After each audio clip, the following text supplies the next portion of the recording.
জয়গুরু। পরমদয়াল শিশি ঠাকুরের শ্রীচরণে জানাই ভূমিষ্ঠ প্রণাম।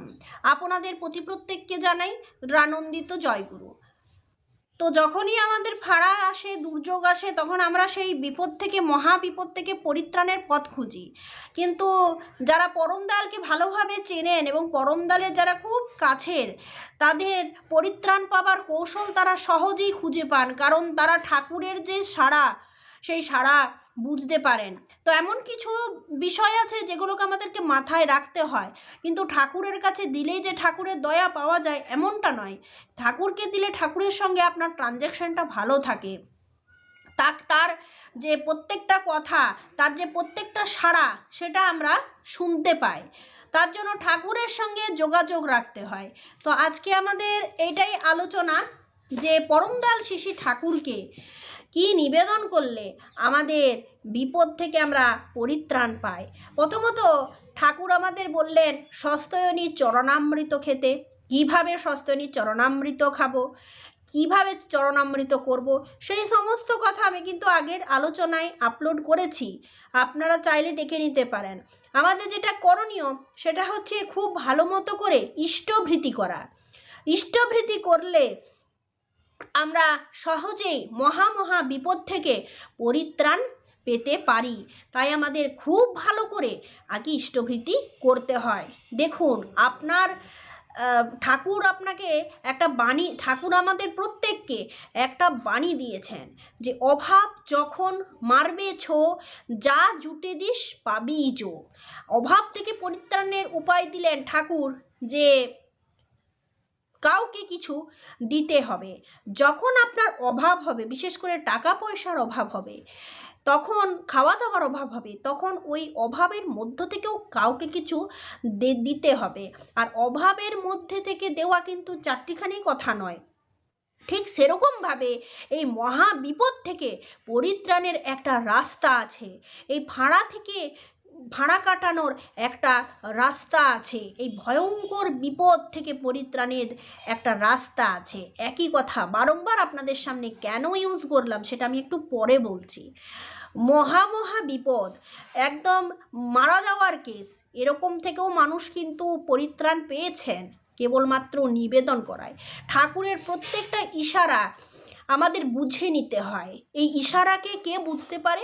যার সঙ্গে যার সম্পর্ক থাকে। আমার মা আমায় কি বললেন এবং তারা স্পষ্ট করে বলতে পারলেন না, তার অস্পষ্ট ভাষাটাই আমি কিন্তু স্পষ্টভাবে বুঝে নেব। কখন বুঝে নেব? যখন আমার মায়ের সঙ্গে আমার ট্রানজ্যাকশনটা ঠিক থাকবে, তখন বুঝে নেব। তাই এই বোঝাটা আমাদের কিন্তু ভালোভাবে বুঝতে হবে। তো ডাক্তার বিভূপ্রসাদ তার নির্ধারিত বিষয়, মানে বিভূপ্রসাদ ঠাকুরের একজন ঋত্বিক, তিনি বলছেন দয়াময়কে রক্ষা করায় দয়া পাওয়ার একমাত্র উপায়।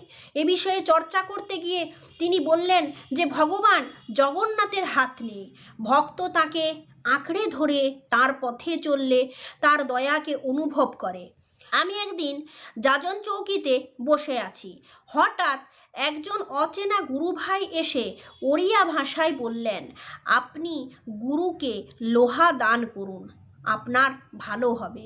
কিছুদিন পর ঠাকুরের এক কর্মী আমাকে মন্দিরের কাজের জন্য একটি স্টিলের আলমারি দান করতে বললেন। তখন আমার সেই অপরিচিত ওড়িয়া গুরুভাইয়ের কথা মনে পড়ল। আমি সত্তর মন্দিরের জন্য প্রয়োজনীয় মাপের একটি আলমারি বানিয়ে দিলাম। আলমারি দেওয়ার কিছু মাস পরেই আমার একটা গাড়ি ভয়ঙ্কর দুর্ঘটনার সম্মুখীন হয়।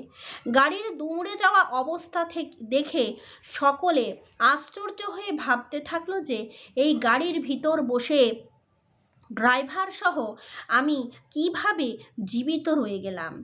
আমি যে ঠাকুরের প্রয়োজন রক্ষা করতে তাকে ওই আলমারিটি নিবেদন করেছিলাম সেদিন, তার প্রতিষ্ঠাকর্মে আমার এই তুচ্ছ অবদানটুকু হয়তো আমাকে ওই দুর্ঘটনায় রক্ষা এনে দিয়েছিল। এরকমভাবে আপনারা জানেন কি, ঠাকুরকে যদি কোনোদিন লোহা দান করা হয় তার ফলস্বরূপ কী হয়? এরকমই আমি শুনেছিলাম আজ কয়েক বছর আগে বিষ্ণুপুর মন্দিরে এক ঋত্বিক দাদার মুখে। খুব বড় উৎসব গিয়েছিলাম, তো ওই দাদা আমাকে বলছেন ওই দাদা আমাদের উদ্দেশ্যে বলছেন যে ঠাকুরকে লোহা দান করুন। লোহা নিবেদন করলে, ঠাকুরকে যদি লোহা নিবেদন করা যায় তাহলে ভয়ঙ্কর বিপদ থেকে রক্ষা পাওয়া যায়। এর ফলাফল আশ্চর্য রকমের, আপনারা নিজেরাই বুঝতে পারবেন। তো কীভাবে এই লোহা দান করবেন? ধরুন কোথাও কোনো মন্দির হচ্ছে, আর মন্দির নির্মাণের জন্য, ঢালাইয়ের জন্য আমাদের কাছে মাঝে মধ্যে চাহিদা আসে, যদিও এখন আর চাহিদা আসে না, কারণ আচার্যদেব এখন ওই দুয়ারে দুয়ারে ঘুরে অর্ঘ্য কালেক্ট করা আর টাকা পয়সা চাওয়া এগুলো সব বর্তমানে বন্ধ করে দিয়েছেন। কারণ এর জন্য অনেক কথাবার্তা উঠে, অনেক কিছু শুনতেও হয়, অনেক রকম বেহিসাবি খরচ হয়, অনেক সমস্যার কারণে বর্তমানে আচার্যদেব দাদা সব কিছুই বন্ধ করে দিয়েছেন। এখন শুধু প্রত্যেক মানুষকে ডাকছেন যাতে ঠাকুরের কথা শুনে যায়, ঠাকুরের দীক্ষা নিয়ে যায়, আর ঠাকুরকে উপভোগ করে যায়। এই জন্য প্রত্যেককে ডাকছেন। অদীক্ষিত দীক্ষিত মানুষদের নিমন্ত্রণ করতে বলেছেন। এখন দুয়ারে দুয়ারে গিয়ে অর্ঘ্য কালেক্ট নয়, এখন দুয়ারে দুয়ারে গিয়ে বর্তমান আচার্যদেব নিয়ম করলেন প্রত্যেককে ডেকে আনা, যে দীক্ষিত অদীক্ষিত প্রত্যেকে এসো, ঠাকুরের দুটো কথা শুনে যাও। এই জন্যই প্রত্যেককে তিনি ডাকছেন, আহ্বান জানাচ্ছেন। তাই এতগুলো উৎসব হলো, মানুষের কিন্তু অভাব হয়নি। ঠিক সেরকমভাবে আমাদের এখন দেওয়ার কেউ না চাইলে কি হবে, এরকমভাবে আমরা প্রত্যেকেই কিন্তু পরিত্রাণ পেতে পারি এই মহা বিপদ থেকে।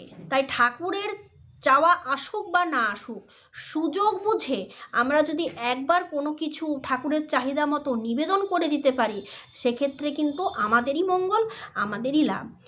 আরও আমি শুনেছিলাম মন্দিরে মন্দিরে উৎসবে যে ওই লোহা নিবেদনের কথা, তাই আমার সুযোগ হয়েছিল, আমি নিবেদনও করেছিলাম, এর ফলাফলও আমি পেয়েছি। তাই আপনারা মহা বিপদ থেকে যদি পরিত্রাণ পেতে চান, তাহলে অবশ্যই যদি সুযোগ আসে লোহা নিবেদনটা ছাড়বেন না। আরও একটা কথা যেটা হচ্ছে, আমি অনেক টের পেয়েছি, অনেকভাবে টের পেয়েছি এবং বারবার প্রমাণ পেয়েছি।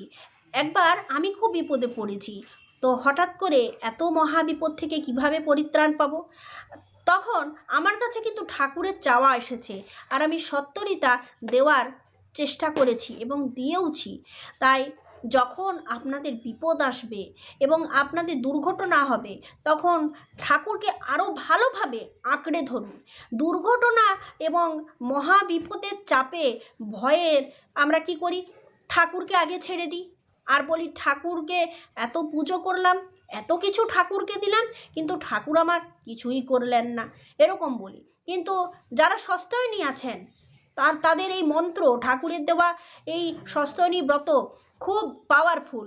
যারা সস্তয়নী আছেন তারা মহা বিপদে ঠাকুরকে ভালো করে আঁকড়ে ধরুন, তার দীক্ষাটাকে ভালোভাবে জাগ্রত করে রাখুন।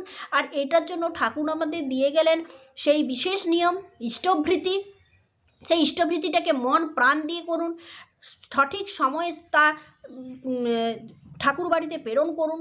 সমস্ত ব্যবস্থা এখন সহজেই করে দিয়েছেন, সে অনুযায়ী আমরা ঠাকুরকে ইষ্টভৃতি প্রেরণ করতে পারি। তো এই সুযোগগুলো আমরা যদি মিস করি, তাহলে ঠাকুরের ব্রতটা ঠিকঠাকভাবে পালন করা হলো না।